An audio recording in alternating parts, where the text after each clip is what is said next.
ikut tutor hari ini. Maaf juga kalau tutornya malam-malam karena aku punya waktu kosongnya pas minggu ini malam ini malam Sabtu ya. Nah, mungkin sekarang aku mulai ya. Jadi di sini aku rencananya bakal ngebahas langsung aja ya soal ujian 2 Unspec. Pertama itu dari tahun 2019. Mungkin kalian bisa lihat soalnya dulu, di drive itu ada.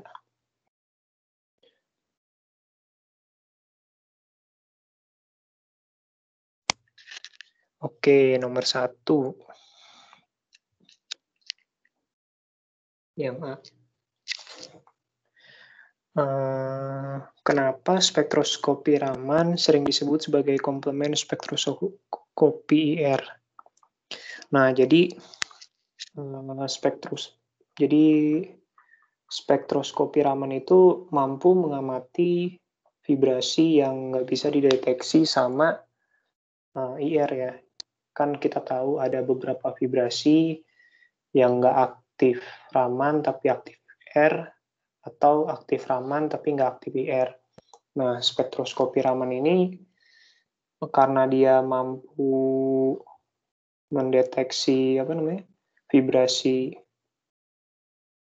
yang nggak bisa yang tidak terbaca ya, yang tidak terbaca di spektrum IR, maka spektroskopi Raman ini sering disebut sebagai komplemennya atau pelengkap dari spektroskopi IR itu sendiri.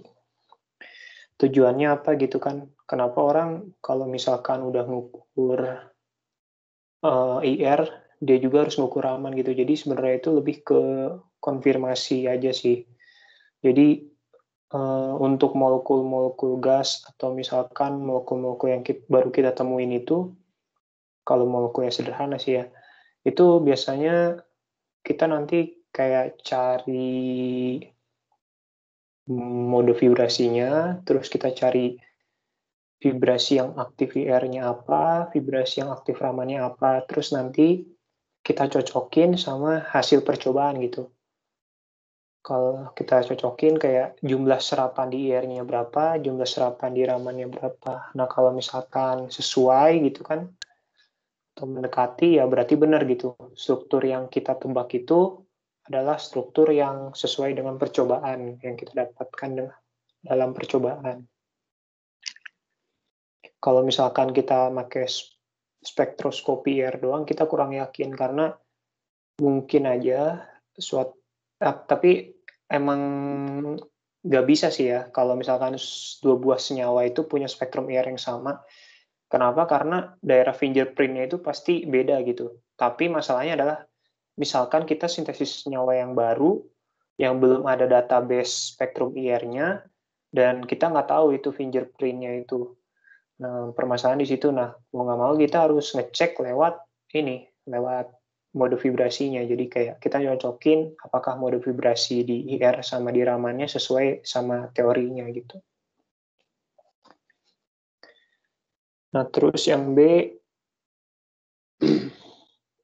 jelaskan tentang parameter sumbu X pada spektrum IR dan spektrum Raman. Oke. Jadi kalau di spektrum IR itu, sumbu X-nya itu kan berkaitan sama serapan ya. Serapan,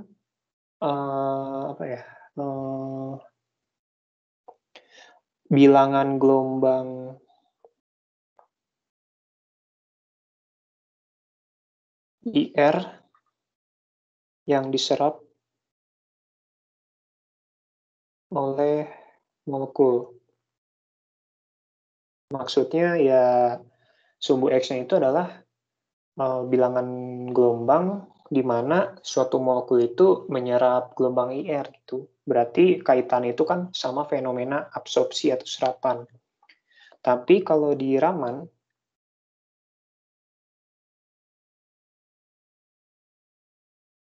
sumbu X-nya itu berkaitan sama geseran Raman. Dan fenomenanya itu bukan fenomena serapan kalau di spektroskopi Raman, melainkan adalah fenomena hamburan kan ya. Jadi molekul itu nyerap cahaya, terus ada beberapa cahaya yang kalau nggak salah diemisikan lagi, tapi energinya berbeda. Nah, ini bisa kita bilang fenomenanya itu hamburan. Nah, terus kenapa nggak dinyatain itu sebagai apa ya, bilangan gelombang sinar yang dihamburkan, kenapa dinyatakannya sebagai geseran Raman? Nah, jadi kan seperti yang kita tahu juga, kayak Raman itu kan sebenarnya itu dia ada di spektrum Raman itu bakalan ada 2 jenis puncak ya. Yang kalau di kanan itu kan dia itu anti-Stokes ya, kalau nggak salah. Terus yang di kiri itu Stokes. Nah, anti-Stokes itu kan biasanya nilainya akan lebih besar dibandingkan intensitas sinar awalnya, dibandingkan panjang gelombang sinar yang diserap. Tapi kalau misalkan Stokes itu kan lebih rendah, karena di kiri kan pasti dia lebih rendah dibandingkan bilangan panjang gelombang ya sinar awal atau sinar yang diserapnya. Nah, sebenarnya nilainya itu kalau kalian lihat nanti di spektrum Raman itu, nilainya itu mirip-mirip gitu antara Stokes sama anti-Stokes. Bedanya itu cuma di nilai positif atau negatifnya gitu. Jadi misalkan spektrum Raman itu kayak gini ya. Ini di 0, kita bilangan gelombang aja ya. Berarti cm-1 intensitas. Kan pasti kan di sini ya, Rayleigh-nya yang sama kayak bilangan gelombang sinar yang diserap. Terus nanti kan pasti ada puncak-puncak Raman misalkan di sini. Terus sama di sini. Nah, ini tuh biasanya nilainya itu misalkan ya, ini 200. Nah, ini pasti minus 200 gitu. Nah, kalau geseran Raman itu dia ngambil nilai mutlaknya aja, jadi plus minus 200 kan. Kalau dinyatain dalam geseran Raman itu nanti jadi kayak 200 cm-1. Jadi kita nggak usah ribet gitu. Nggak usah kayak harus buat kedua sisinya, tapi kan karena kita tahu kalau muncul di 200 cm/-1 pasti muncul juga di minus 200 cm/-1. Oke, jadi aku ulangin lagi perbedaannya itu pertama di fenomenanya. Kalau di IR itu fenomenanya itu adalah fenomena absorpsi, makanya geseran gelombang itu berkaitan sama bilangan gelombang IR yang diserap oleh molekul. Tapi kalau Raman itu berkaitan sama hamburan fenomenanya atau bilangan gelombang IR, bukan IR juga sih ya. Bilangan gelombang yang dihamburkan oleh si molekul itu sendiri. Terus nilainya itu kan kalau serapan itu kalau di IR itu nilai itu kan pasti positif, nggak mungkin negatif. Nah, kalau di Raman itu karena nilai geseran Ramannya nilai puncaknya itu bisa positif bisa negatif, maka kita nyatakan dalam bentuk geseran Raman atau nilai absolutnya. Terus yang C, kita lanjut. Pengukuran spektrum Raman di atas dilakukan dengan menggunakan laser dioda pada 783 nanometer. Adakah perubahan yang akan diamati pada spektrum Raman jika sumber cahaya diganti dengan NDAG dengan panjang gelombang 1064 nanometer? Oke, jadi perubahan apa yang bakal diamati kalau kalian mengganti sebuah sumber cahaya dalam spektroskop dari yang lambdanya kecil jadi lambdanya besar? Nah, ini sebenarnya aku taunya itu cuma satu. Jadi, yang jelas itu intensitas yang bakal berubah. Intensitas yang akan berubah. Nah, nanti kalian lihat lagi ya di PPT-nya yang di 105, itu di bagian Raman, itu ada rumus kalau nggak salah. Intinya itu intensitas itu berbanding sama frekuensi ya, frekuensi dari sumber sinar gitu. Jadi kalau sumber sinarnya itu frekuensinya makin besar, intensitasnya makin besar. Tapi kalau kebesaran itu juga nggak bagus gitu. Nah, di sini kan berarti kan kita ganti ya dia dari 783 nanometer ke 1064 nanometer. Nah, ini kan berarti kita, atau dengan kata lain, kita itu bikin frekuensi sumbernya itu makin kecil kan, karena panjang gelombangnya makin besar. Sehingga nanti ya, frekuensi sumber makin kecil, sehingga nanti akibatnya adalah intensitas dari puncak-puncak Raman yang kita amati itu bakalan lebih rendah daripada yang 783 nanometer. Sehingga intensitas puncak Raman akan lebih rendah. Nah, terus kalau misalkan kegeseran Ramannya ngaruh nggak? Sebenarnya nggak ngaruh, karena kan kita nyatain dia sebagai geseran, bukan sebagai bilangan gelombang. Ya. Iya, jadi karena kita ngitung deltanya, nah deltanya itu nggak bakal mungkin berubah, kecuali kalau kita ngitung, kan ada tuh ya, kalau nggak salah di PPT itu ada 2 jenis sumbu X yang bisa kita pakai di Raman. Bentar. 2 jenis sumbu X. Itu pertama kita bisa ini ya, geseran Raman tuh sebenarnya simbolnya tuh bilangan gelombang tuh apa ya? Ini kan ya. Ini. Nah, terus gini, nah bilangan gelombang ya. Nah, jadi geseran Raman tuh karena dia pergeseran atau perubahan bilangan gelombang, maka dia dinyatainnya sebagai delta bilangan gelombang. Nah, nilainya itu nggak mungkin berubah atau tetap konstan. Tapi ada juga spektrum Raman itu yang nyatain sumbu X itu sebagai bilangan gelombang biasa. Nah, ini itu nilainya itu adalah bilangan gelombang sumber plus minus geseran Raman gitu. Nah, kalau kita nyatain dia sebagai ini, yang bilangan gelombang ini, tentu nanti sumbu X-nya bakal berubah, karena kan V0-nya itu bakalan berubah kan, dari 783 jadi 1064. Tapi kalau di grafik ini, spektrum ini, itu kelihatannya itu dinyatakan sebagai geseran Raman gitu. Kenapa? Karena dia udah nyocokin atau udah di fitting gitu kan sama spektrum IR-nya gitu.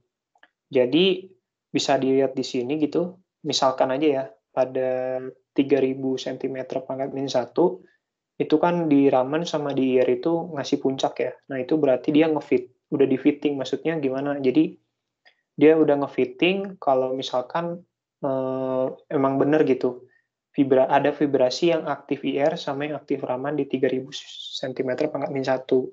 Kalau belum di fitting itu garisnya itu nggak bakal ketemu. Kenapa? Karena pertama itu biasanya nilai dari bilangan gelombang, kalau misalkan kita nyatain dalam bilangan gelombang itu, biasanya hasilnya itu bakal jauh banget gitu, nggak mungkin dalam rentang 4.000 sampai 500. Biasanya lebih kayak 9.000 atau misalnya 10.000. Itu kan jauh banget ya, nggak mungkin bisa di fitting gitu jadinya. Nah, kalau misalkan udah bisa di fitting gini, berarti dia nyatain dalam bentuk geseran Ramannya, bukan dalam bentuk bilangan gelombang Raman. Oke, terus yang D,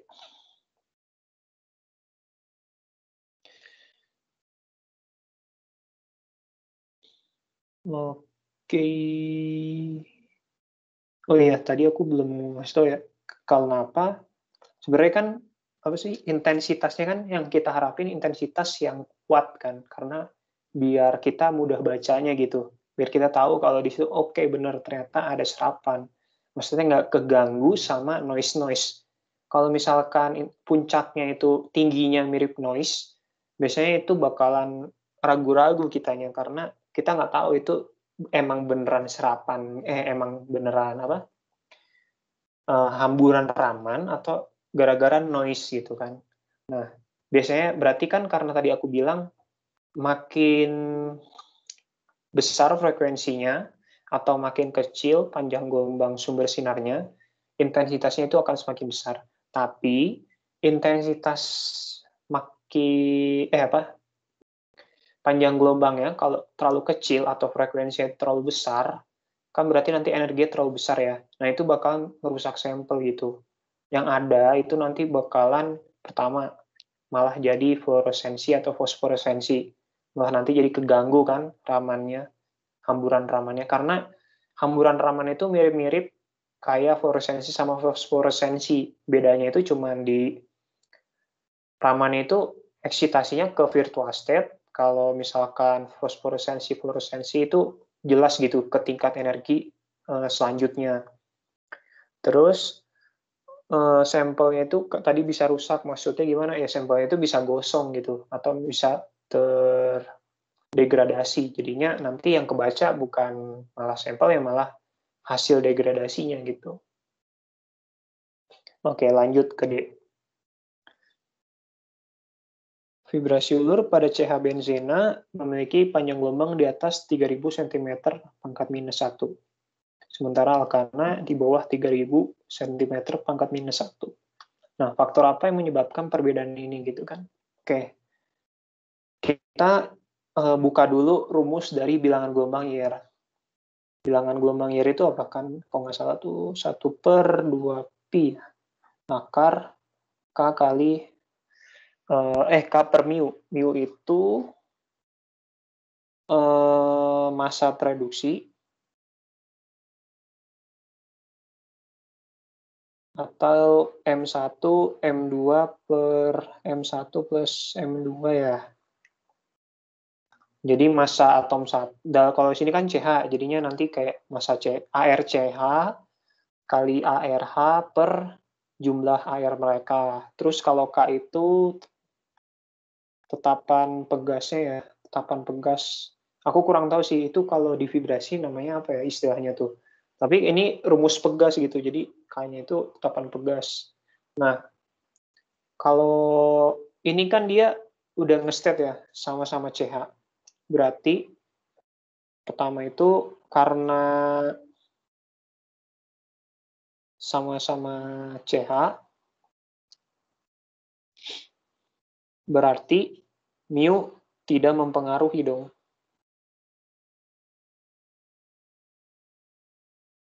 Ya, karena kan nilai mu-nya pasti bakalan sama kan, karena dua atomnya itu sama.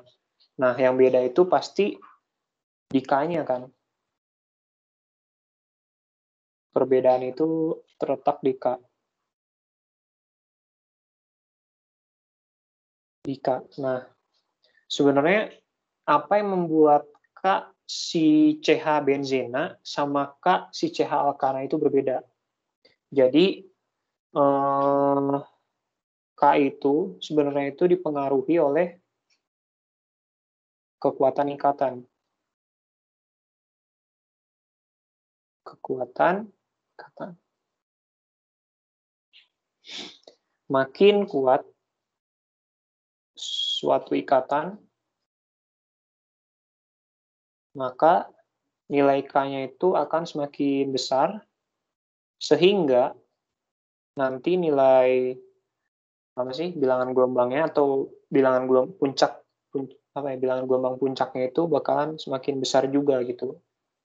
Nah, berarti kan di sini di state ya.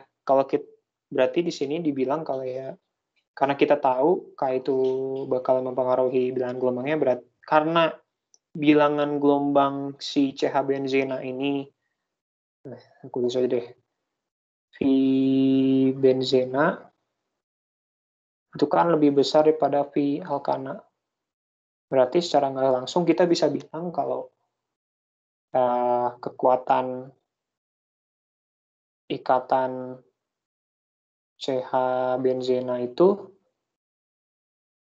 lebih kuat kan dibandingkan CH alkana. Nah, pertanyaannya adalah kenapa kok CH benzena itu lebih kuat daripada CH alkana? Nah, sekarang kita balik lagi ya coba kita ingat-ingat lagi ke pelajaran SOM atau ya SOM kan kalian dapatnya tuh. Mungkin kalian masih ingat kalau misalkan CH dari suatu karbon itu kekuatan ya berarti. Kekuatan CH dari suatu karbon dipengaruhi oleh hibridisasi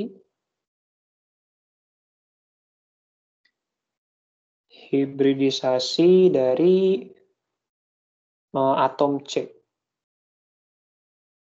Nah, coba di sini lihat benzena.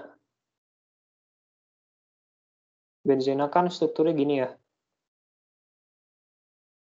Di sini ada ikatan rangkap. Kalau ada ikatan rangkap, berarti otomatis apa? sp2 kan? Hibridisasi atom karbonnya. Tapi kalau misalkan alkana itu kan dia kayak cuman gini kan. Saya misalkan CH4 lah ya. Itu kan hibridisasinya sp3. Nah, di sini si sp2 itu kan berarti dia memiliki apa tuh? Memiliki sepertiga karakter S. Ini memiliki seperempat karakter S. Nah, kalau misalkan karakter S-nya itu semakin besar, biasanya suatu ikatan itu akan semakin kuat.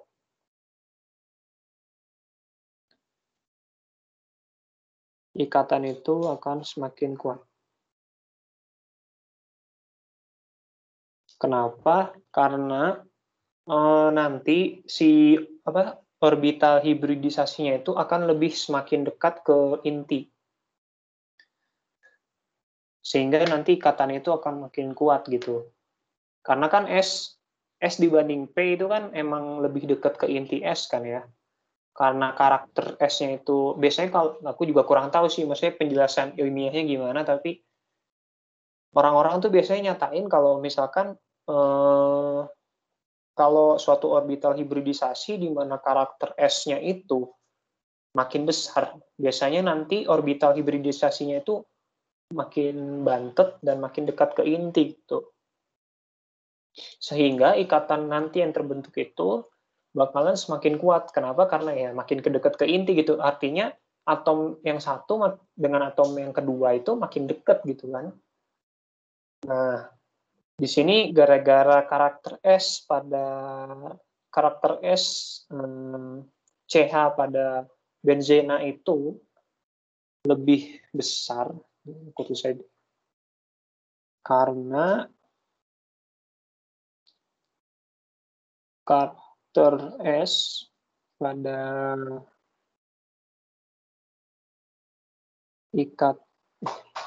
karakter S ikatan CH pada benzena lebih besar dari alkana, maka ikatan CH-nya itu CH benzenanya akan lebih kuat daripada alkana. Sehingga balik lagi yang ke atas tadi, nilai bilangan gelombang vibrasi CH pada benzena itu bakalan lebih besar daripada alkana. Nah, itu alasan kenapa bilangan gelombang vibrasi CH benzena sama alkana tuh berbeda gitu. Atau mungkin ya bisa dibilang kalau gugus fungsinya beda itu nanti vibrasi bilangan gelombang vibrasi apa CH-nya itu juga bakal berbeda gitu.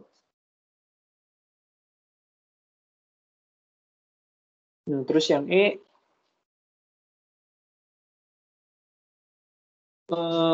pada rentang 1650 sampai 2000 cm per menit satu spektrometer terdapat puncak overtone vibrasi tekuk CH. Apa yang dimaksud dengan puncak overtone? Oke. Jadi overtone itu sebenarnya singkat aja ya. Overtone itu adalah fenomena ini. Apa namanya? Puncaknya. Berarti puncak overtone. Itu adalah puncak yang disebabkan oleh vibrasi dengan nilai bilangan gelombangnya itu sama dengan 2 kali nilai bilangan gelombang awal. Nah, atau seterusnya gitu. Gimana N itu ya bilangan bulat ya.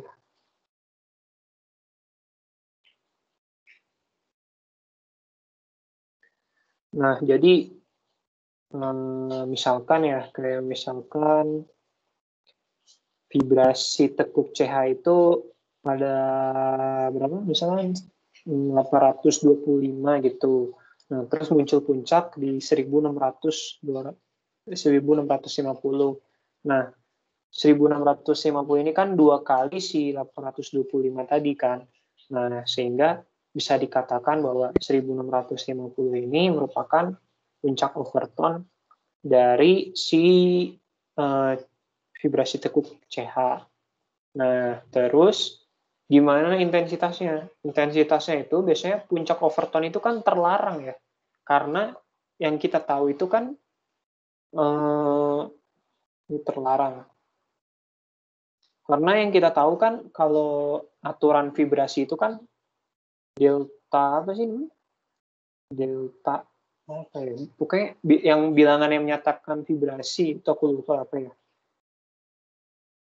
Pokoknya delta tingkat apa ya? Tingkat energi vibrasinya itu indeksnya itu maksudnya tingkat energi vibrasi ke 1, ke 2, ke 3. Nah, itu kalau IR itu yang diperbolehkan itu kan plus minus 1. Sedangkan kalau misalkan overtone itu kan karena dia 2 kali, 3 kali, 4 kali, dan seterusnya, itu berarti deltanya itu nggak bakal plus minus 1. Itu bakalan plus minus 2, 3, 4, dan seterusnya. Nah, itu terlarang. Karena terlarang itu, maka puncak overtone itu biasanya adalah puncak yang rendah gitu intensitasnya. Nah, terus apakah gitu kan kalau misalkan kita melihat nilainya tuh mirip gitu, kayak misalkan tadi ya 1650 gitu kan. Kita bilang itu emang misalkan ya puncaknya itu kecil gitu. Ya itu udah kelihatan jelas itu overtone. Kenapa? Karena kalau kita bandingin misalkan sama karbonil yang munculnya di 1600 sampai 1700, itu kan biasanya karbonil itu medium apa tajam ya? Lupa aku. Medium. Kalau dibandingkan sama si overtone ini ya pasti lebih besar gitu. Dan karena puncaknya itu kecil, nggak mungkin itu adalah puncak dari karbonil gitu. Nah, terus gimana kalau misalkan kita nemu kayak, wah ini pas banget ini 2 kalinya frekuensi awal atau 3 kalinya frekuensi awal. Nah, kita nggak boleh langsung ngejudge itu puncak overtone. Pertama kita lihat dulu kayak struktur senyawanya itu gimana gitu. Mungkin nggak ada puncak serapan yang dinilai itu gitu. Nah, kita cross check dulu kayak struktur senyawanya apa, terus jenis-jenis vibrasi dari senyawa itu apa, sama bilangan gelombangnya, terus baru kalau misalkan ternyata puncak itu nggak ada di daftar serapan yang harus serapan akibat vibrasi dari struktur molekulnya gitu kan, atau misalkan kayak misalkan kalian udah nge-list gitu kayak misalkan CH itu di berapa, CO di berapa, NH di berapa, atau apa di berapa gitu. Nah, kalau emang itu di luar list itu, atau itu disebabkan karena bukan salah satu, apa ya, ya pokoknya di daftar list itu, nah itu baru kalian bisa bilang kalau misalkan, ya puncak itu adalah puncak overtone gitu. Bukan puncak yang diakibatkan oleh vibrasi suatu gugus fungsi, atau misalkan oleh suatu ikatan pada normalnya gitu. Jadi kalian cross check dulu puncak itu misalkan itu kayak gimana ya? Ya yang kayak inilah di 1650 itu tapi udah kelihatan sih. Yang kecil lagi apa ya? Misalkan ada suatu senyawa yang memberikan serapan di 1700. Ya, misalnya serapan di 1700 lemah. Nah, terus senyawa itu tidak mengandung karbonil. Nah, berarti kan itu overtone dari vibrasi tekuk CH. Tapi kalau misalkan senyawa itu mengandung karbonil, nah berarti kalau muncul puncak di 1700 dan lemah, itu kalian nggak boleh langsung bilang kayak misalkan, oh itu overtone, karena itu kemungkinan bisa dari karbonil. Nah, kenapa lemahnya? Ya itu mungkin aja karena kayak sampelnya terlalu sedikit gitu kan. Atau emang karbonilnya itu bisa kayak, karbonil itu kan kalau nggak salah bisa ini ya, berkesetimbangan ngebentuk kayak NO gitu kan. Karena NO jadi karakter karbonilnya berkurang gitu kan, jadinya puncaknya itu kecil gitu. Nah, jadi itu yang perlu diperhatiin gitu. Nah, terus yang F,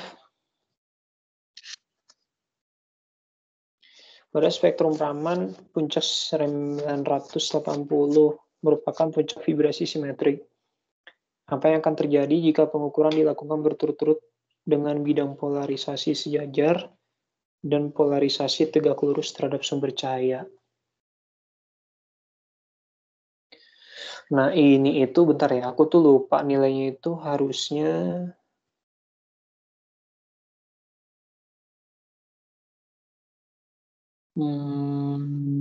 nah ini nih.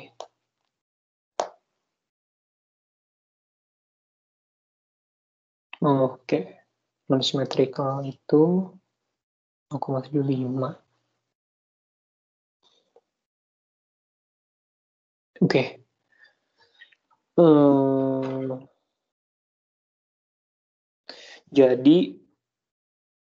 Jadi spektrum Raman itu bisa juga kayak digunain tuh buat ngedeteksi mode vibrasinya itu apa sih yang berkaitan sama puncak itu. Nah, caranya gimana? Caranya itu spektrum sinar hamburannya itu kita polarisasiin dengan suatu filter gitu. Nah, nanti kita ukur kalau misalkan yang sejajar sama sama sumber cahayanya itu berapa nilai intensitasnya, kalau yang tegak lurusnya gimana. Nah, jadi gini ya. Jadi bentar, ini. Nah, ini sumbu ya. Misalkan ini X, Y, Z. Nah, jadi misalkan sampelnya di tengah sini ya. Nah, terus kita kasih cahaya yang kayak gini, ngerambatnya.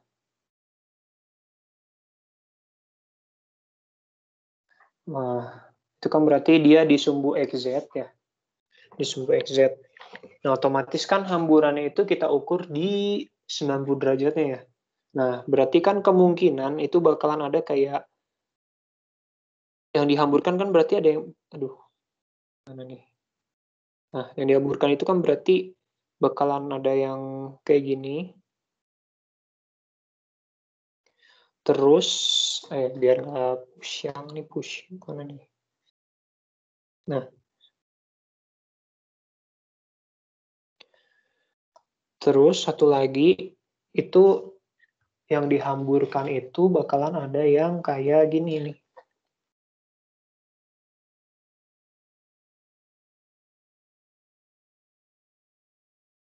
Nah, jadi sinar hamburannya itu ada yang gelombangnya itu yang bervibrasi di bidang YZ, terus ada juga yang di bidang XY. Nah, yang di bidang YZ ini itu adalah apa ya?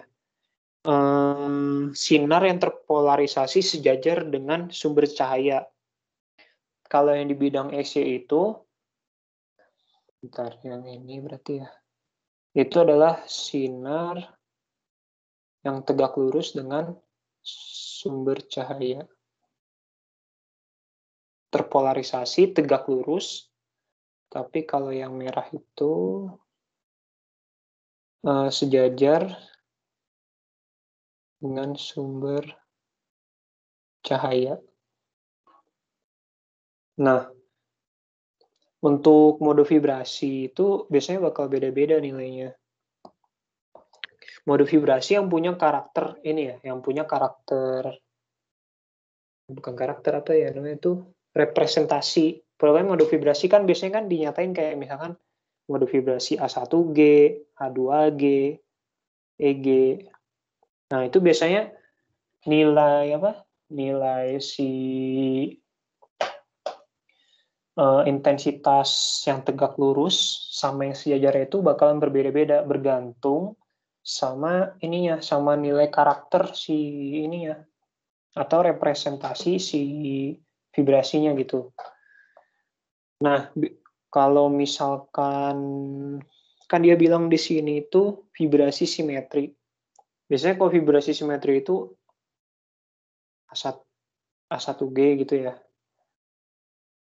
Nah, biasanya itu pokoknya kalau seingat aku, kalau simetri itu pokoknya itu dia yang kalau misalkan vibrasinya itu kalau kita operasiin sama operasi simetri yang ada di grup titiknya, di grup titik. Di grup titiknya itu kayak C2, inverse, atau apa gitu. Itu karakternya itu satu gitu, atau nggak berubah mode vibrasi, vektor mode vibrasinya. Sehingga nanti kalau aturannya itu kalau kayak A1G itu simetri itu nanti nilai intensitas hamburan yang sejajarnya itu bakalan lebih besar dibandingkan intensitas hamburan yang tegak lurusnya.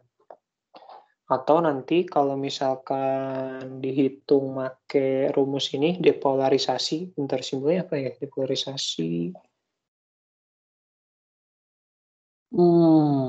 P. Oke.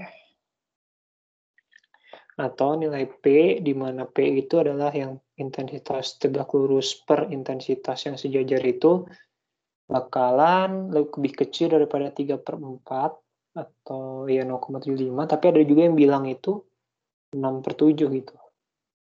Atau 6/7. Nah, tapi kalau misalkan dia itu nggak simetris, pokoknya ya selain A1G lah ya, itu intensitas hamburan yang tegak lurusnya itu bakalan lebih besar dibandingkan yang sejajar. Sehingga nanti nilai depolarisasinya itu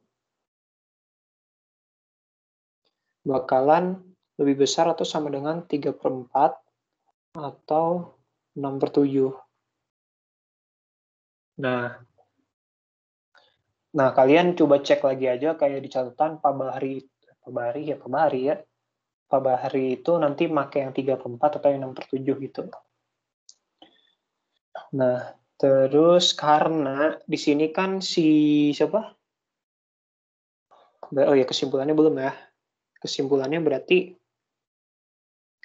karena ini dia bilangnya merupakan puncak vibrasi simetri, berarti nanti intensitas sinar yang sejajar dengan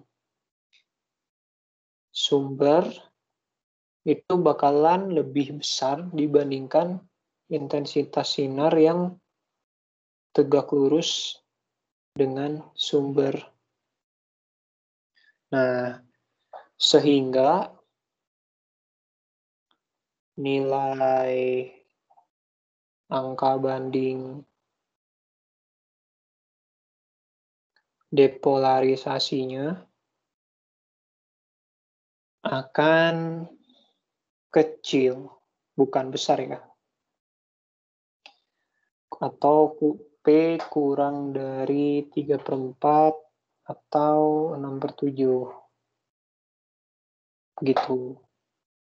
Nah, ini berguna banget sih nanti kalau misalkan kayak nentuin itu puncak apa sih, puncak dari vibrasi apa sih gitu kan.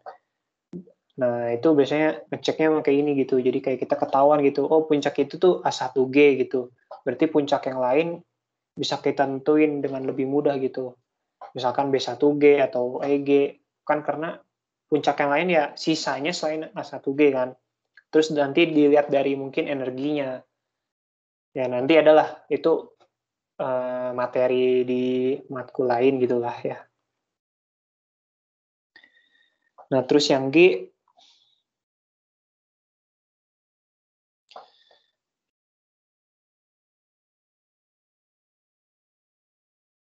puncak 673 itu kita disuruh nentuin konsentrasi benzena dan heksana kalau persen transmitannya itu 32,5. Nah, ini balik lagi ke hukum Lambert-Beer ya. Hukum Lambert-Beer. Nah, berarti kan nanti kita bisa aja cari kayak A1 per A2 itu sama dengan konsentrasi 1 per konsentrasi 2. Karena kan hukum Lambert-Beer itu apa? A sama dengan ABC atau epsilon BM ya kan? Oke, berarti di sini kita ubah dulu transmitan ke absorbansi. Itu caranya itu ya gimana ya? Itu tuh minlog ya itu kan. Minlog ya. Iya betul. Oke, jadi minlog 45/100 itu sama dengan 10% per minlog 32,5/100 itu sama dengan X ya kan. Berarti X sama dengan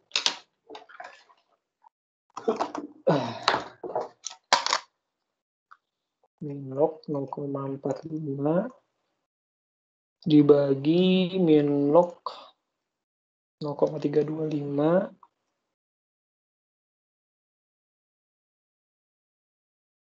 terus 10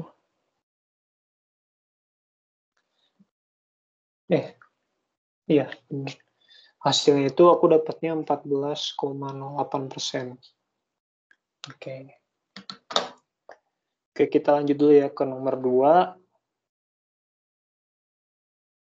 Selain Raman, metode yang didasarkan pada fenomena hamburan adalah turbidimeter dan nevelometri. Apakah proses hamburan yang terjadi pada ketiga metode tersebut sama? Gitu kan. Oke. Jadi yang pertama itu untuk Raman itu berbeda.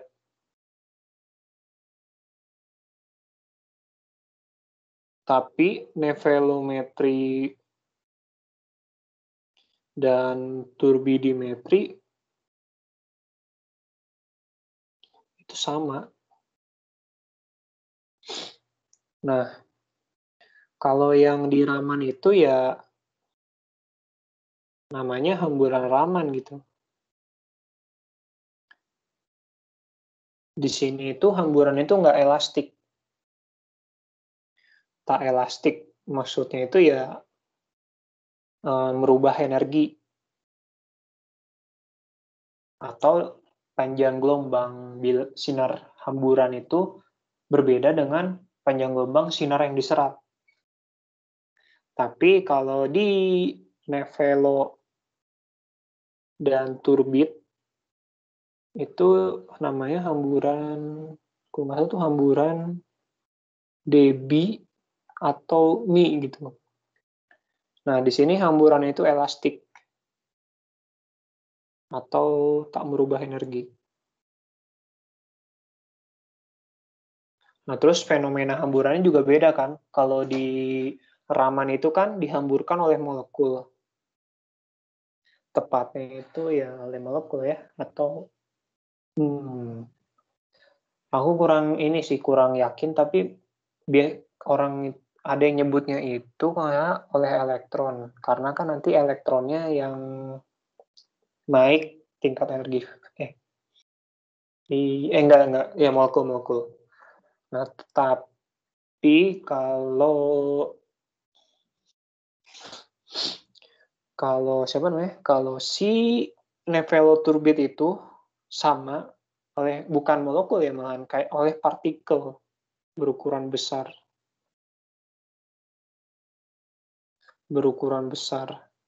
Mulai dari koloid sampai suspensi. Jadi kalau si Raman itu skala partikel penghamburnya itu ya molekul, benar-benar molekul kecil kan, karena satu molekul. Tapi kalau Nephelo-Turbid itu yang ngehamburin itu ya partikel berukuran besar atau kumpulan dari molekul itu. Biasanya kan kayak endapan atau padatan yang sukar larut gitu. Oke, jadi pertama nama hamburannya beda, terus yang kedua sifat hamburannya beda, atau bisa kita tinjau dari energinya itu beda, delta energinya, perubahan energinya beda, terus partikel penghamburnya juga beda. Terus yang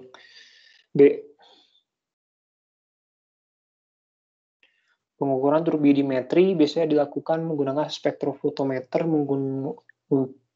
yang digunakan spektrofotometer yang mengukur absorpsi. Awalnya turbidimetri dapat digunakan untuk analisis kualitatif.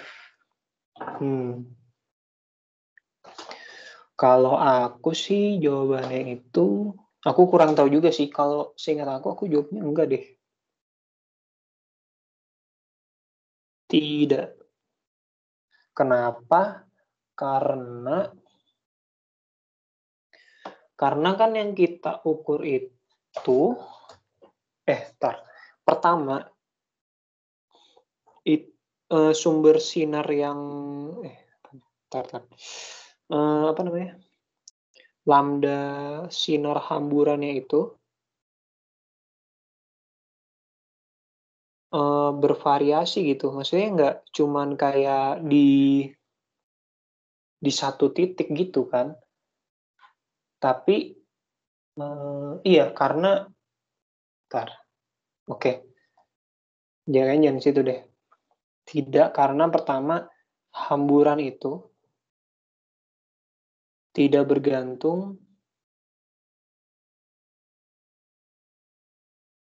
pada lambda sinar. Maksudnya itu ya kalau di turbidimeter itu, kalau setahu aku hamburan Debye atau Mi itu nggak ada kan. Kalau Raman itu kan panjang gelombang makin kecil atau energinya makin besar, nanti intensitasnya makin besar, intensitas hamburannya. Tapi kalau di Debye atau Mi itu nggak ada bedanya antara lambda yang besar sama lambda yang kecil gitu intensitasnya. Nah, jadinya nanti kalau kita gambarin spektrum hamburannya itu, setahu aku kayak nggak ada bedanya gitu antara suatu senyawa sama senyawa yang lain gitu. Nah, terus karena nggak ada bedanya itu, jadi kayak kita nggak bisa ngebedain gitu, itu senyawa apa. Yang kita tahu kayak cuman Ya itu konsentrasinya berapa gitu atau secara kuantitatif. Oke, jadi karena hamburan tidak bergantung pada hamburan ini ya, hamburan Mi, sehingga spektrum hamburan antara satu senyawa dengan yang lain sulit untuk dibedakan.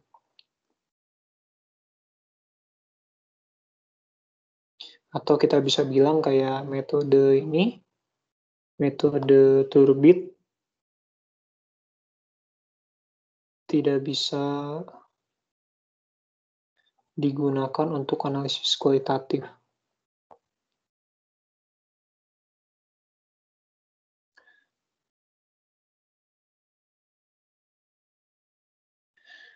Oke. Kalau Raman kan dia pertama dia kayak muncul puncaknya itu kan intensitasnya itu beda-beda karena ada fenomena di situ kan ada kayak apa ya, fenomena vibrasi molekulnya juga. Nah, tapi kalau di ini setahu aku sih nggak beda gitu. Karena ya yang dia serap terus yang dia hamburkan lagi itu intensitas hamburan itu hampir sama di range itu gitu. Makanya kita nggak pakai monokromator gitu. Kita nggak nyari di lambda mana sih intensitas hamburan itu paling besar gitu. Kalau di Turbit ya. Ya di Navelo juga sama sih. Nah terus yang C, WHO menyarankan pengukuran kekurangan air menggunakan turbidimeter, sementara EPA menggunakan evelometer. Apakah keduanya berbeda? Ya jelas berbeda. Perbedaannya itu terletak di posisi detektornya. Detektor. Kalau Nevelo itu 90 derajat atau tegak lurus dengan sumber sinar. Tapi kalau Turbit itu dia sejajar dengan sumber sinar. Nah, kenapa bisa gini? Karena ya fenomena yang diamatinya berbeda gitu. Kalau di mana namanya? Di Turbit itu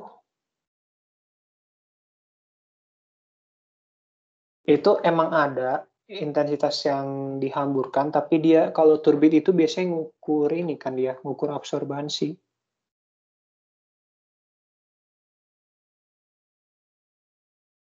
Tapi kalau Nevelo itu dia ngukur hamburan.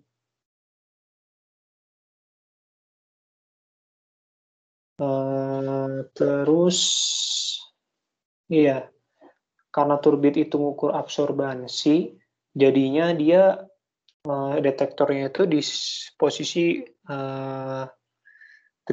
sejajar sama sumber sinar. Nah, kalau Nevelo itu dia di posisi 90 derajat.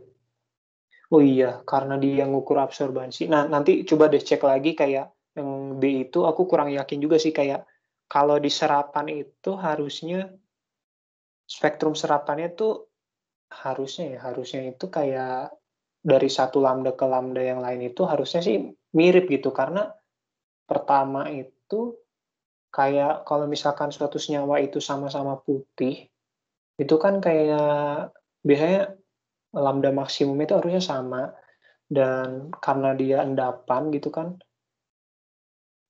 nah aku kurang tahu juga sih kayak agak susah sih kayak sebenarnya kalau dibedain. Karena kalau misalkan senyawa berwarna itu kan biasanya karena apa? Karena si gugus kromoflor atau kalau enggak karena ini kan splitting orbital D. Nah, itu kan bisa dibedain gitu suatu senyawa, nanti dicocokin sama referensi. Tapi kalau suatu endapan gitu kan yang berwarna putih itu ya emang warna putihnya gara-gara ya warna endapan tersebut gitu kan, bukan karena kromoflor atau orbital D gitu. Jadi kayak spektrum serapannya bakal sama-sama juga gitu.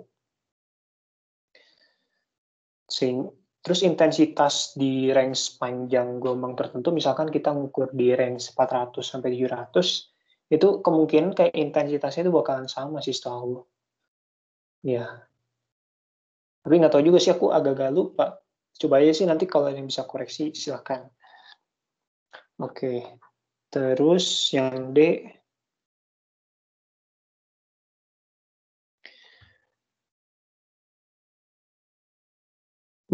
kekeruhan di bawah 5 NTU. Metode manakah yang akan memberikan hasil yang lebih baik? Nah, jadi kalau ini kan 5 NTU itu lumayan kecil ya. Karena dia lumayan kecil, itu lebih baik dideteksi secara nevelometri. Nevelometri. Kenapa? Karena nevelometri ini lebih sensitif kalau konsentrasinya itu kecil. Nah, kalau turbidimetri itu biasanya untuk konsentrasi besar, karena dia itu nanti ngukurnya kan absorbansi. Nah, jadi gini nih, kalau nevelometri karena yang diukur itu sinar hamburan, nah nanti jadi kalau aku nggak salah itu ya, jadi nanti intensitas hamburan itu pakai persamaan di mana intensitas hamburan itu akan sebanding sama konsentrasi sampel.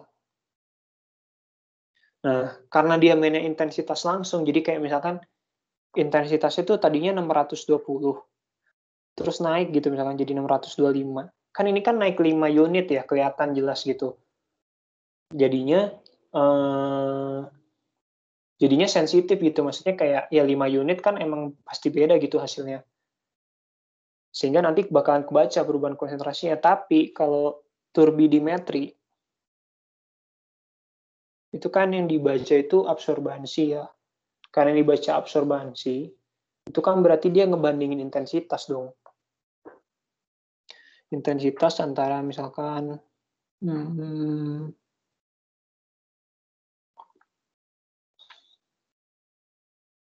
ya misalkan intensitasnya 12.000 gitu kan, per 12.050. Intensitas sinar hamburan, ini intensitas sinar awal, atau ini intensitas yang ditransmisikan lah ya, intensitas sinar awal gitu. Nanti kan di min log gitu kan, sebanding sama konsentrasi sampel. Nah, ntar aku cek dulu ya. Ini berapa ya? Dibagi 12. Nah, ini tuh kalau di log itu ternyata nilai itu sekitar 1,8 kali 10 pangkat minus 3. Nah, ini kan nilainya itu lebih sensitif gitu. Maksudnya ya mainnya udah koma-komaan kan. Dibandingkan, ya pokoknya karena mainnya udah koma-komaan gini, biasanya itu bakalan perubahan kecil apapun itu naikin komanya bakal besar gitu. Jadinya nanti perubahan konsentrasinya itu bisa bisa terlihat gitu. Nah, kalau turbidimetri itu buat konsentrasi besar, tapi kalau yang kalau yang nevelometri itu biasanya buat konsentrasi rendah. Kenapa? Karena nanti perubahan intensitasnya itu walaupun terjadi satuan gitu kan, dimana kalau misalkan dia ubah ke absorbansi, ini nilainya itu bakalan kecil. Iya, bakalan kecil. Bakalan kecil.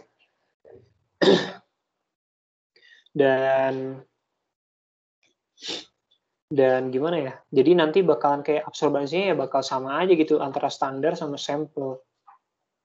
Tapi kalau nevelometri itu nggak bisa digunain buat yang konsentrasi tinggi. Kenapa? Karena nanti kan kita tahu ya, kayak misalkan ini nih, kalau di konsentrasi tinggi misalkan nggak mungkin sih intensitas sinar hamburan itu biasanya kan makin kecil ya harusnya.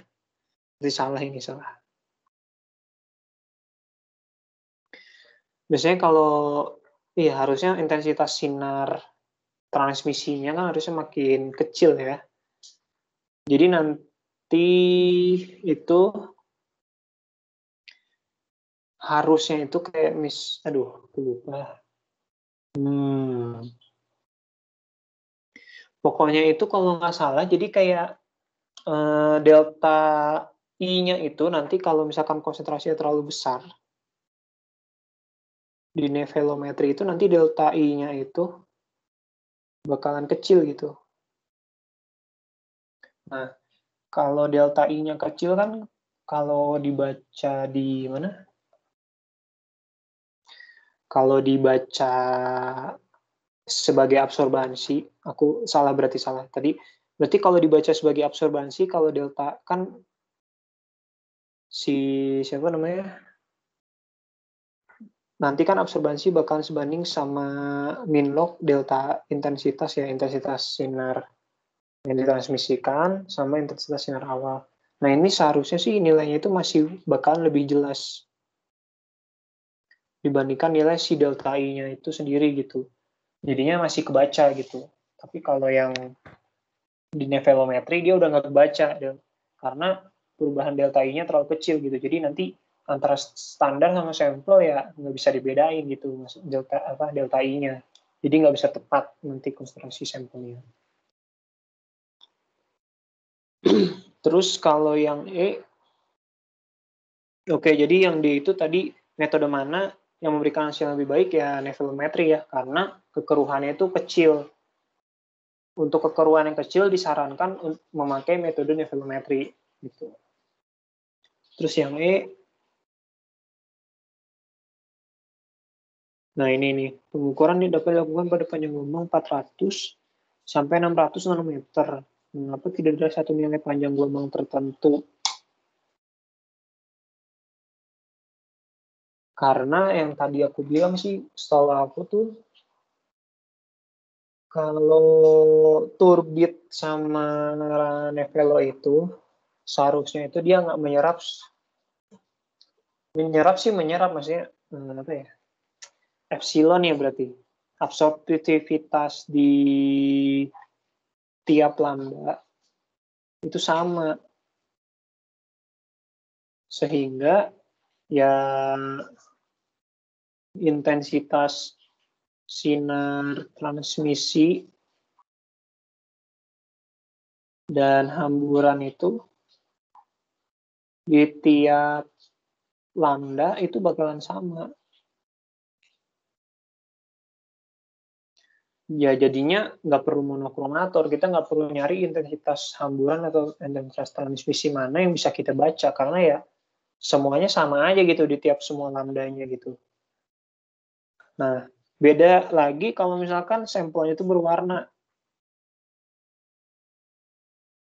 Misalkan kayak air tuh berarti matriks ya.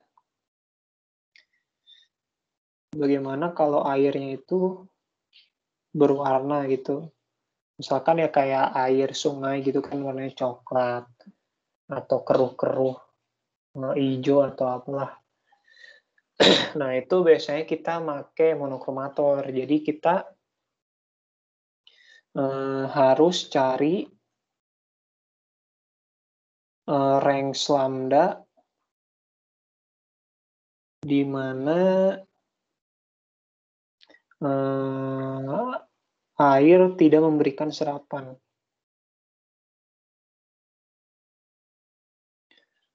Atau serapan minimum. Supaya kita bisa tahu gitu. Itu tuh, misalkan kalau pakai turbidimetri, itu tuh absorbansi karena warnanya atau karena kekeruhannya gitu.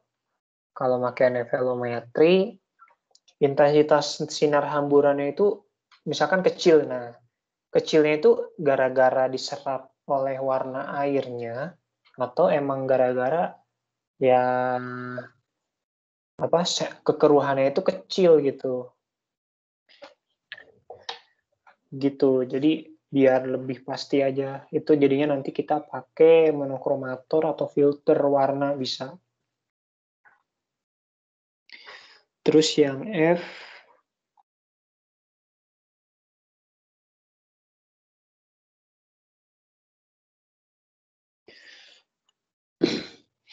metode turbit sering digunakan. Iya. Oh, ini suruh ngitung ya.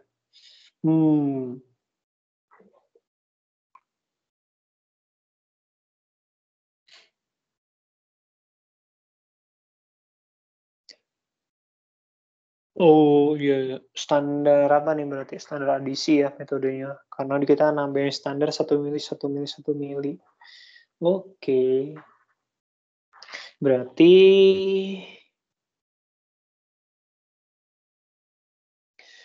kan itu absorbansi. Ya sih turbit kan? Ya turbit. Di absorbansi itu nanti sama dengan suatu tetapan, ya, suatu tetapan dikali sama konsentrasi analit. Tapi konsentrasi analitnya itu konsentrasi sampel kali volume sampel ditambah konsentrasi standar kali volume standar per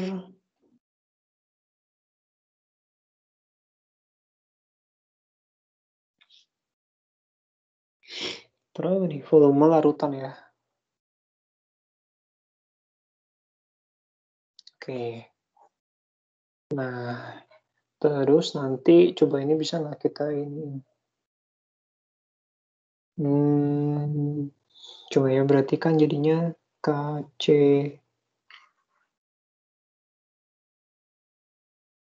sampel kali V sampel per V larutan tambah KC standar kali V standar per V larutan. Terus, nah ini aku agak lupa nih, ini cara nyederhanainnya.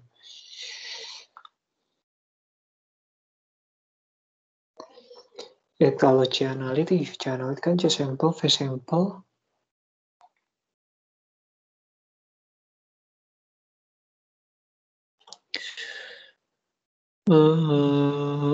Ntar C sampel plus C standar.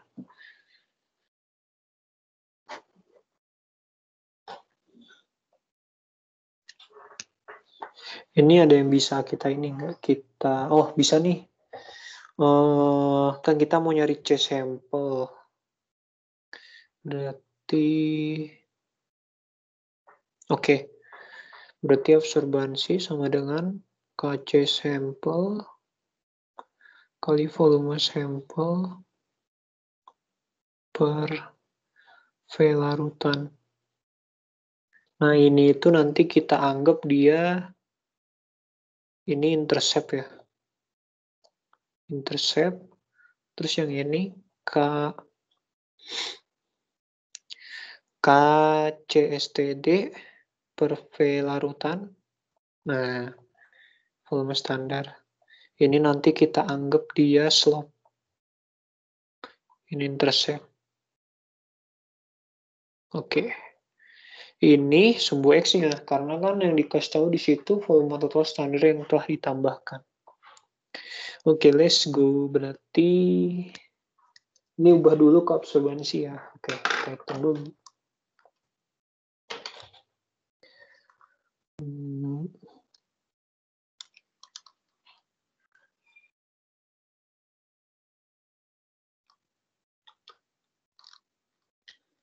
Min log 0,87, min log 0,815,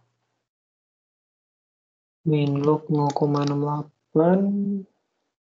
min log 0,645, min log 0,57, min log 0,52.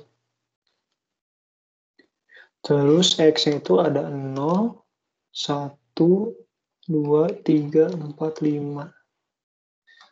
Oke. Nah, di sini aku dapatnya sumbu X-nya itu tadi volume standar, sumbu Y-nya absorbansi. 0, 1, 2, 3, 4, 5. Terus ininya aku dapat 0,004, 0,088, 0,1674, 0,1904. What? Tatar. 1, 0,0. Oh iya, benar deh. 3 milinya 0,194. Yang 4 milinya 0,2441. 5 milinya 0,2839. Udah masuk akal ya. Karena kalau standarnya makin banyak, kan otomatis absorbansinya makin besar ya kan.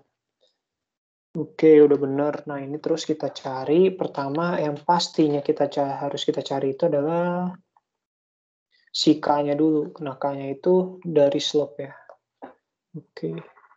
Slope-nya itu berapa nih?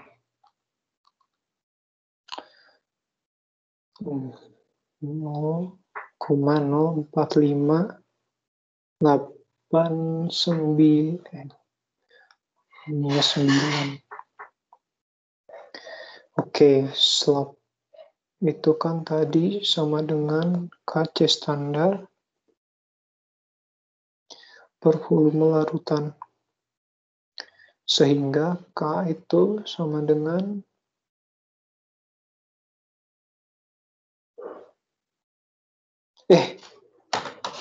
bentar. Oh, tidak. Berubah juga ya volume larutan itu. Wow. Bentar. Berarti nggak bisa gini. Harusnya.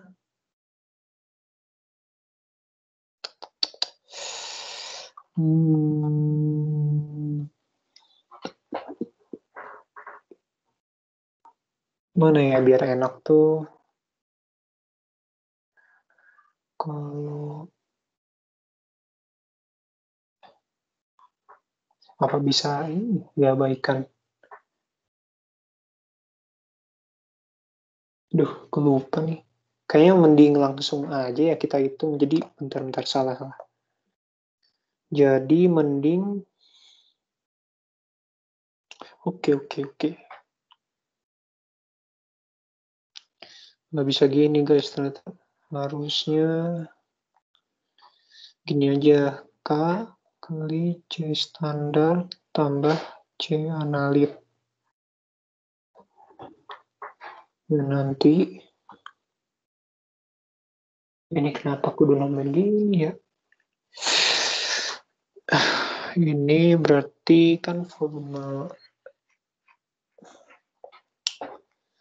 sampel ya.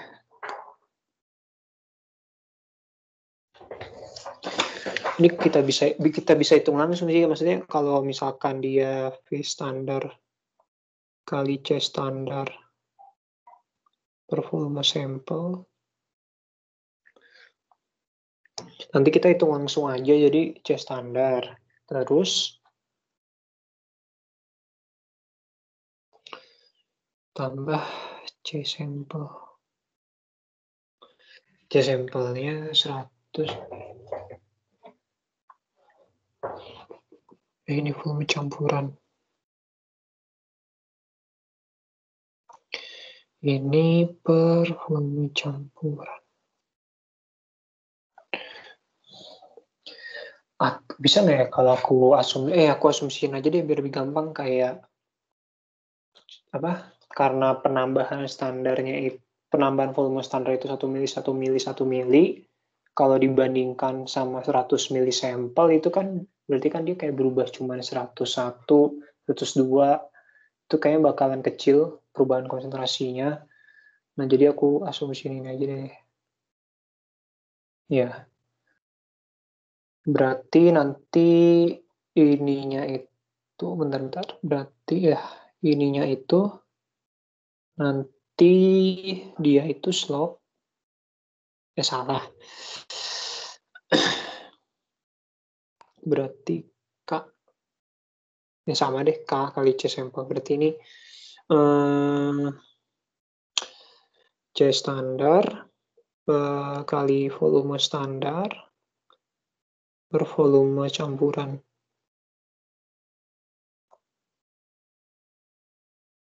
Oke. Terus yang ininya, oke, berarti nanti sumbu X-nya volume standar, slope-nya volume standar per volume campuran, karena volume campurannya beda ya. Terus nanti slope-nya itu ini K kali C standar, terus nah ini slope-nya, ini sumbu X-nya, ini intercept-nya. Berarti ini hapus dulu.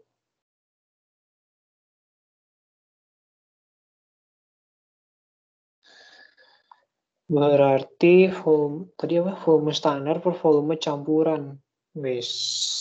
Berarti 0. Ini 1 per 101, 102, 103.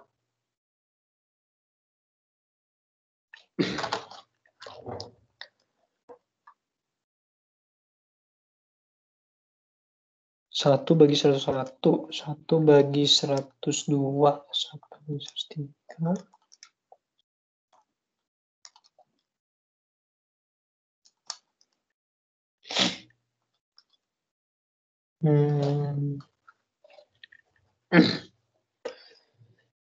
Ini apa? Berarti kita harus cari slope-nya dulu. Slope-nya 13,27.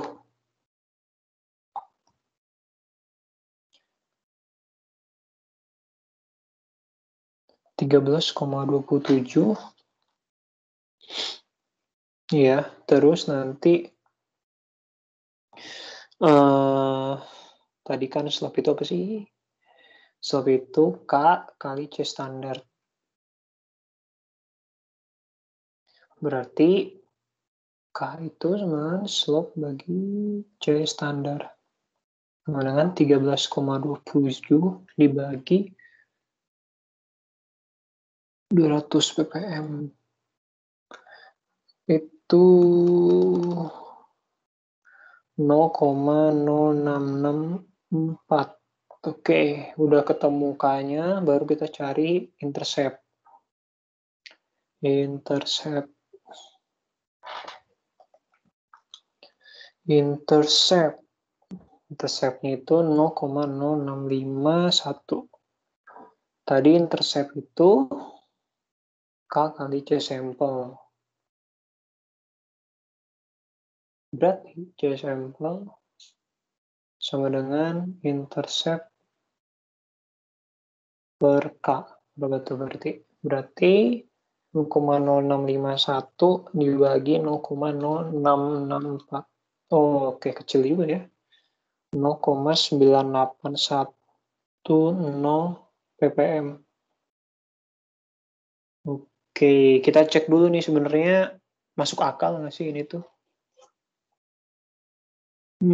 Kalau dilihat-lihat, bentar.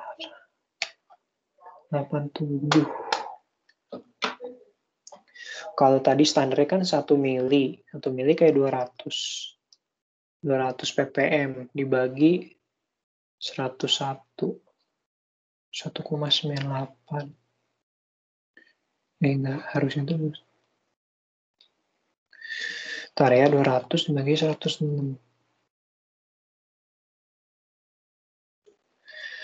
Oke, bentar. Ini kayaknya sih ada yang salah sih. Soalnya standarnya itu, deretannya itu dari 1 ppm. Kalau misalkan dia di luar deret standar kan, berarti ini ya. Berarti aku di sini rumusnya itu sih. Salah di bentar. 100 mili. 250 mili.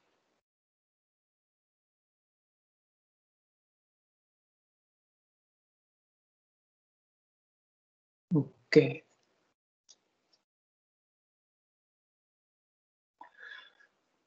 Sampel.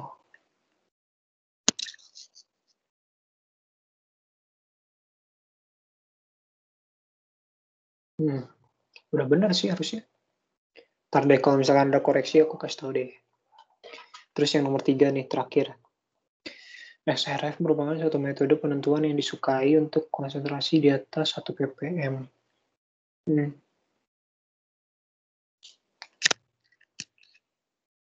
Yang A. Bagaimana prinsip dasar pengukuran kualitatif dan kuantitatif dengan metode SRF? Oke. Kalau kualitatif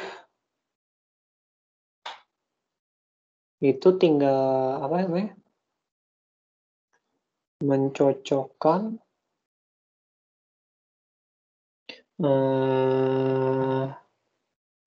lambda maksudnya. Bukan lambda sih. Energi puncak dengan literatur. Jadi udah ada ini sih, udah ada daftarnya gitu kayak misalkan K alfa besi itu berapa elektron volt. Terus kalau tembaga berapa K alfa, K beta, L alfa, L betanya gitu. Nah, jadi nanti tinggal nyocokin nilai energinya aja gitu. Kalau pasti emang harusnya itu spesifik gitu untuk tiap unsur. Jadi nilainya itu kemungkinan nggak bakalan sama. Nah, jadinya secara kualitatif ya kita ngebandingin energinya aja gitu. Kalau energinya sesuai sama literatur, ya berarti itu adalah puncak yang disebabkan oleh unsur itu gitu. Terus kalau kuantitatifnya,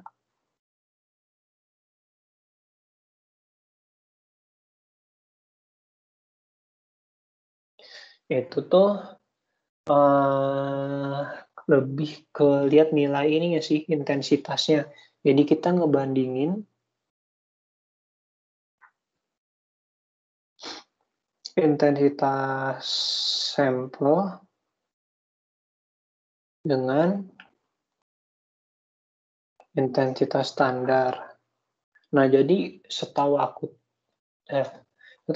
tuh, jadi kita ngebandingin intensitas, misalkan ketahuan gitu ya, ada puncak tembaga. Nah, kita ngukur juga, atau ya kita ngukur SRF juga ke suatu material yang bener-bener 100% tembaga gitu. Nah, terus nanti kita bandingin intensitasnya, habis kita bandingin, kita tahu deh, dia itu tembaganya berapa banyak sih di sampelnya itu, kebandingin konsentrasi sih jatuhnya juga ya. Terus kalau yang B, sumber pengskitasi X-ray fluoresensi ya, itu kan ada apa sih? Tabung katoda ya. Tabung apa sih katoda sinar X. Terus kalau nggak salah ada sumber sinar X sekunder. Itu tuh yang satu logam kita sinarin X. Ya kita sinarin pakai sinar X. Terus kan nanti dia ngasilin, iya dia nanti kan pasti kayak, kan dia tereksitasi terus ngasilin sinar lagi. Nah, sinarnya itu disebut sinar X sekunder gitu. Terus ada yang namanya itu sinklotron. Terus apa lagi ya? Bentar.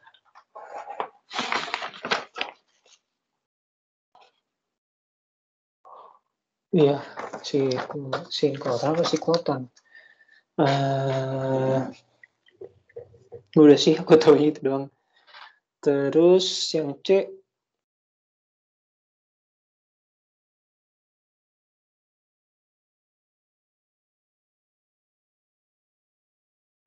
jika digunakan tabung sinar X sebagai sumber sinar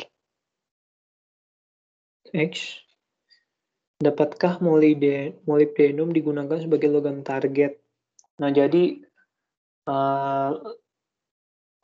kemampuan satu logam itu jadi logam target apa enggak itu dilihat dari nilai ininya, nilai apa namanya? Nilai sinar X yang dihasilkan oleh si logam itu gitu. Nah, kita lihat dulu ini di spektrumnya ya kan.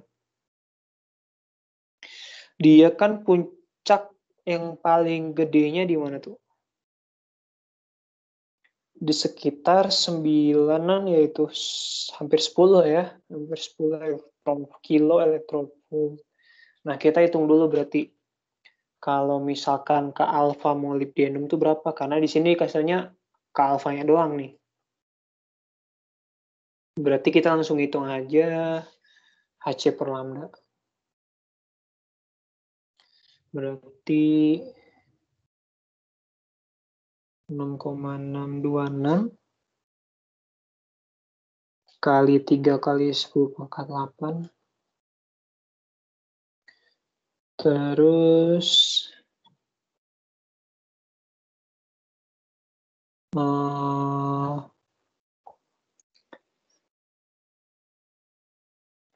lambdanya itu 0,71 angstrom, berarti 0,71 kali 10 pangkat minus 10 ya, kan kita mau ke meter. Ini nanti dia satuannya apa? Joule kan.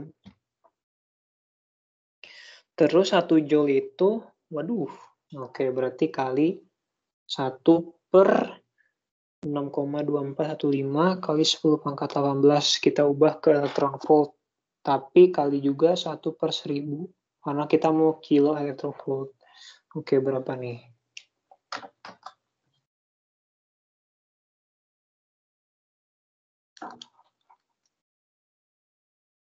Kali, bentar, 6,626 kali 10 pangkat minus 34 kali 3 kali 10 dibagi 0,71 dikali 10 pangkat 10 dibagi dikali 1 per 6,245 kali 10 pangkat 18 kali 1 pangkat 3. Wih, buset, kayaknya ada yang salah nih. Oh, apa ya? Bentar, kalau misalkan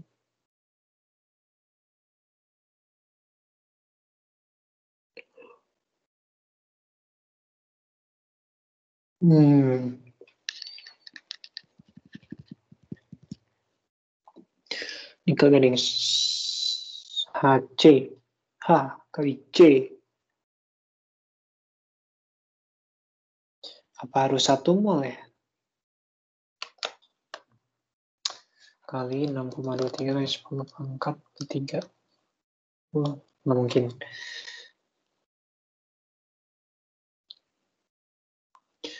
-26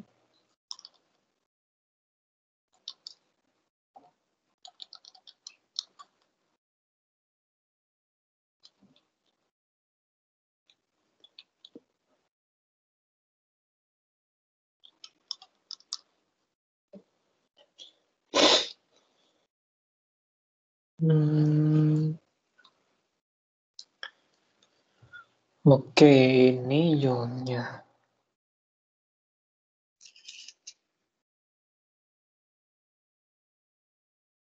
Oh, bukan dibagi ya, dikali ya.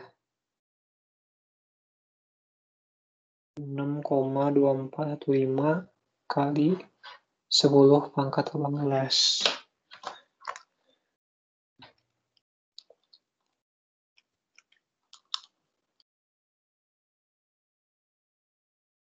Aduh, bagi 1000. Wes, hasilnya adalah 17,47 kilo elektrovolt.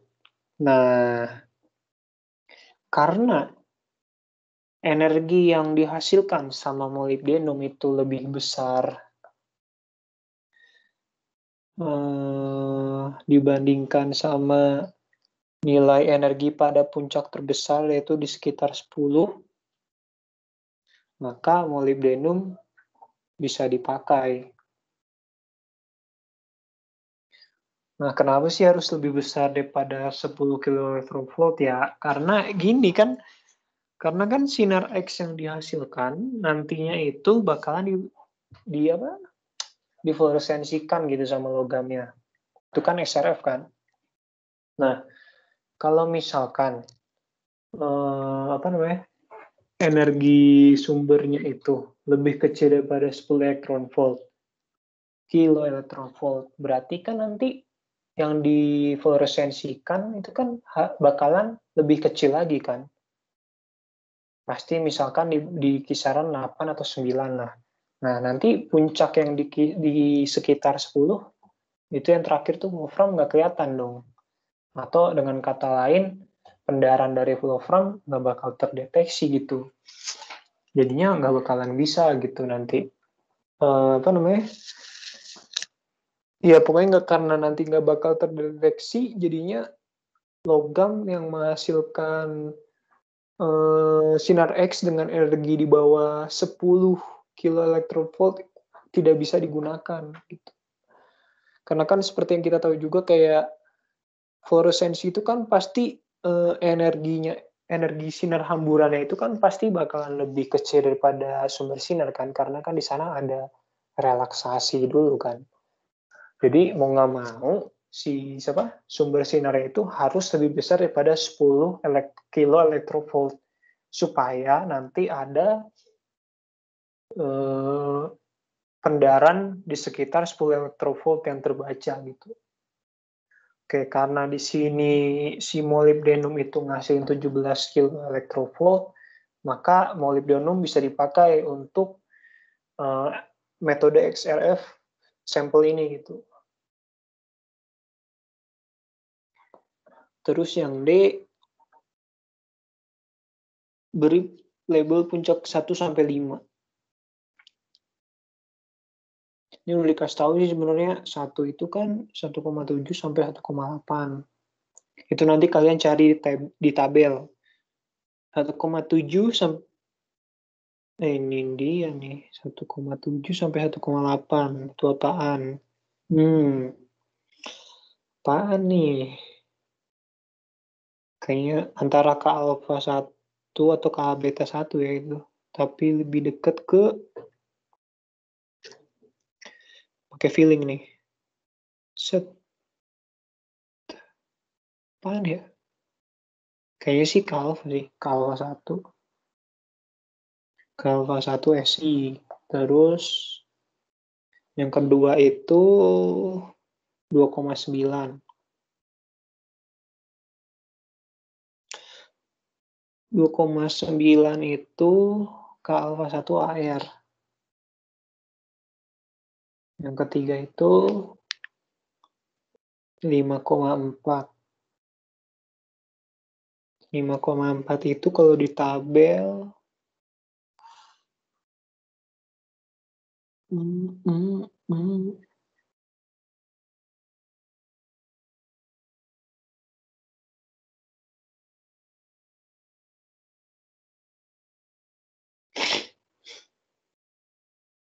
apaan ya? Bentar. 5,4 CR, kalau 1 CR.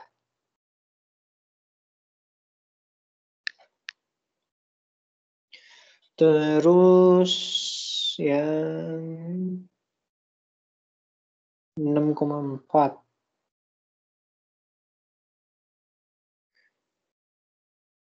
Bukan ya? Oh, 7,6. Yes. 7,6. 7,6. Oh, CO. K beta 1 CO. Terus nomor kelima itu di 8. CU. Bukannya udah ada CU.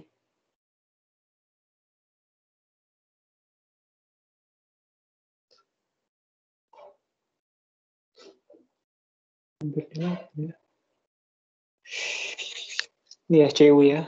Alpha 1 CU. Ini ke beta. Oke. Terus yang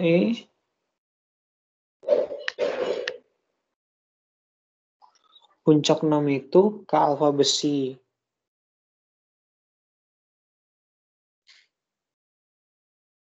Iya, 6,4. Bentar, mana sih 6,4?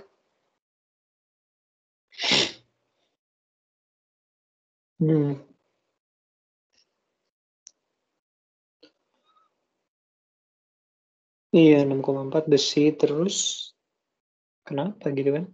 Kenapa kita tidak melihat garis K beta besi? K beta besi di 7 ya.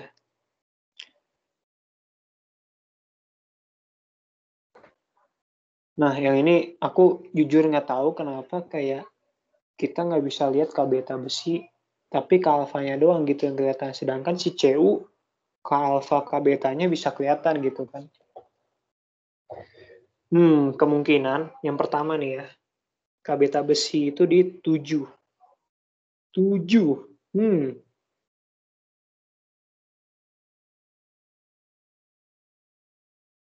Oh, itu ada sih harusnya. Puncak yang kecil di antara 6,4, di antara puncak 6 sama puncak 4 itu kan kayak 7 kan? Oh, nggak kedeteksi ya? Pertama itu mungkin karena intensitasnya itu, intensitas K betanya itu terlalu kecil. Sehingga sulit untuk membedakan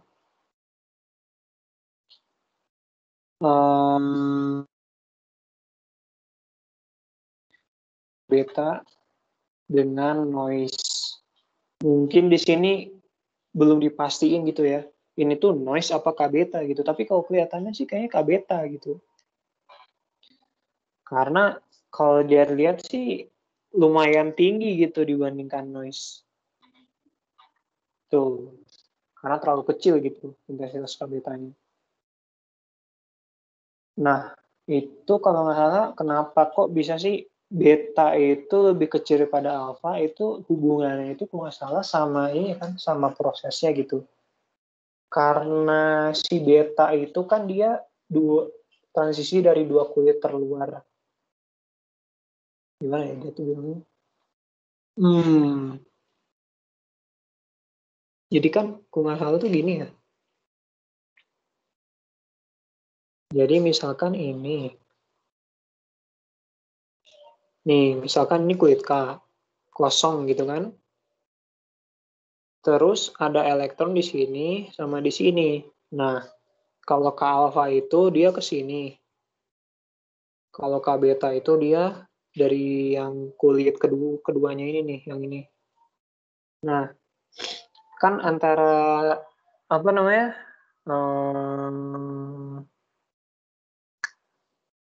Antara kedua kulit itu kan yang paling dekat kan emang kulit satu kan. Jadi probabilitas atau kemungkinan suatu elektron yang terdeekstasi kembali gitu kan, itu bakalan lebih besar kalau misalkan jaraknya itu makin dekat kan. Karena lebih gampang aja gitu kan. Jaraknya makin deket ya lebih mudah pindah gitu.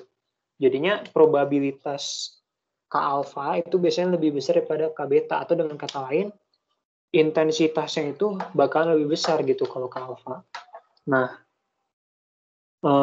kalian bisa lihat gitu kan dari percobaannya juga kayak K alfanya itu tinggi tapi K betanya itu pendek gitu, mirip noise. Nah, itu gara-gara ini gitu, gara-gara kulit pertamanya itu. Karena ini probabilitasnya gitu. Jadi transisi dari kulit yang ini satu ke keadaan ke K itu bahkan lebih besar daripada transisi dari kulit kedua ke K gitu.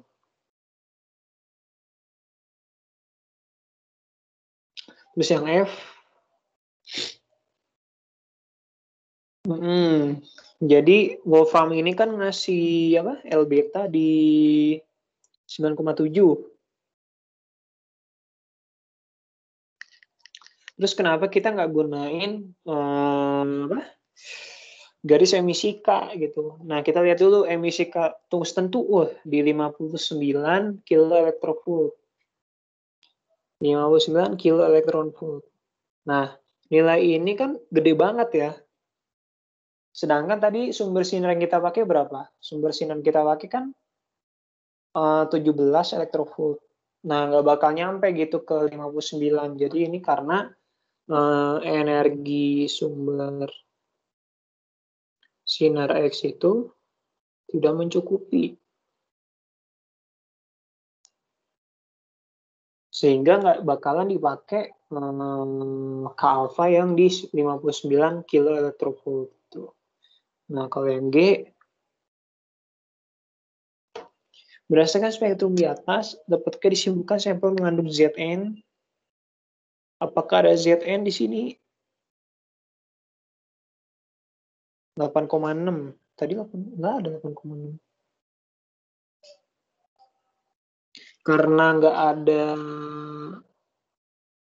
puncak Zn, maka dapat disimpulkan ya nggak ada Zn gitu. Nah, sebenarnya aku kurang yakin. Kenapa? Karena kita tuh nggak bisa nyimpulin ini loh. Maksudnya, walaupun emang nggak ada puncaknya itu, tapi kemungkinan itu kayak gangguan ini loh, apa namanya? Gangguan dari sampelnya sendiri gitu. Jadi kan XRF itu kan emang dia menganalisis yang di permukaannya ya. Kalau Zn-nya itu ada di bawah permukaan gitu, misalkan ya di tengah-tengah gitu ya. Nah, itu kan pasti nggak bakal kebaca gitu, karena kan yang dibaca sama SRF itu cuma di permukaannya gitu. Jadi aku kurang yakin sih sama jawaban ini, karena gimana kasusnya kalau misalkan Zn-nya itu bukan di permukaan tapi di tengah-tengah si sampelnya gitu, di tengah-tengah lapisan. Ya dia nggak bakal kebaca gitu. Tapi kan karena dia nggak bakal kebaca bukan berarti nggak ada Zn kan, padahal ada gitu di situnya. Nah, tapi untuk yang ini sih aku sementara jawabnya nggak ada, karena berdasarkan data aja gitu. Karena berdasarkan data nggak ada puncak dari Zn. Terus yang H, dapatkah spektrum di atas digunakan untuk menentukan komposisi sampel secara kuantitatif? Jawabannya itu adalah iya. Jelaskan. Ya, seperti yang tadi aku bilang, jadi kita membandingkan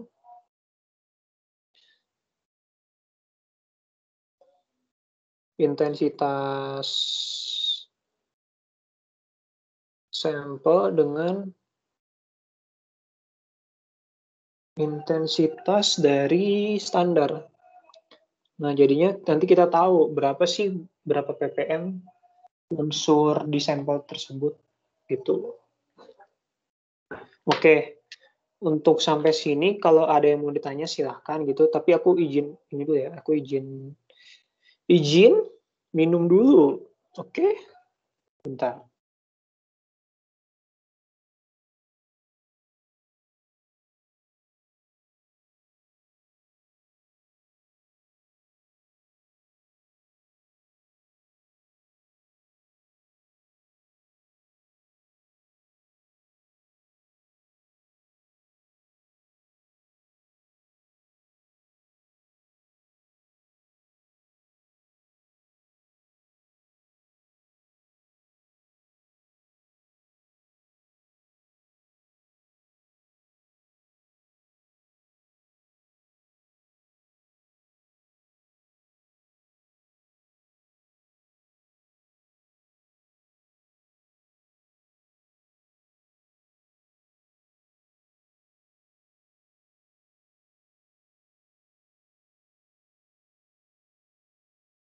Oke. Wah, ini tinggal Evi doang nih. Gimana nih, Evi? Ada yang mau ditanya atau gimana nih? Udah sih Kak, cuma paling tadi yang hitung-hitungan kayak nggak pernah diajarin di kelas gitu sih, jadi masih perlu belajar lagi yang itu. Oh iya. Tapi kalau di praktikumnya mirip gak hitungannya? Kayaknya sih ada mirip-miripnya Kak, soalnya belum ngerjain laprak juga sih. Oh, Itu kan deadline-nya kan itu numpuk jadi satu tanggal 20. Sedangkan kita tuh bebas kerjanya kapan aja. Tapi semua modulnya tanggal 20 gitu. oh, oke. Paling Paling kalau unspec itu nanti buat hitungannya belajar ini aja sih, ngerjain laprak gitu. Iya, belajar ngerjain laprak buat modul yang nanti matkulnya itu diujianin gitu. Buat Ya bab yang yang bakal. turbidimetri juga ada sih di laprak gitu. Nah itu biasanya kalau aku nggak salah ingat tuh dari tahun ke tahun yang hitungan turbit temannya Velo tuh ngikut-ngikut laprak sih biasanya. Oh, oke Kak. Mau nanya juga sih Kak. Berarti kalau yang tadi turbidimetri menentukan kekeruhan itu masuknya ke kuantitatif ya Kak, bukan kualitatif meskipun dia kekeruhan gitu. Iya, iya setahu aku kuantitatif karena kekeruhannya itu udah ada nilainya gitu kan, satuannya NTU. Kalau kualitatif Oke tuh Kak. kamu kayak nentuin spesiesnya apa gitu, bukan sih. Oke, ada lagi? Udah sih Kak, tapi besok kalau misal ngerjain soal yang lain boleh nanya kan Kak? Misal PC gitu, kayak mastiin. Oh iya iya, boleh-boleh aja sih.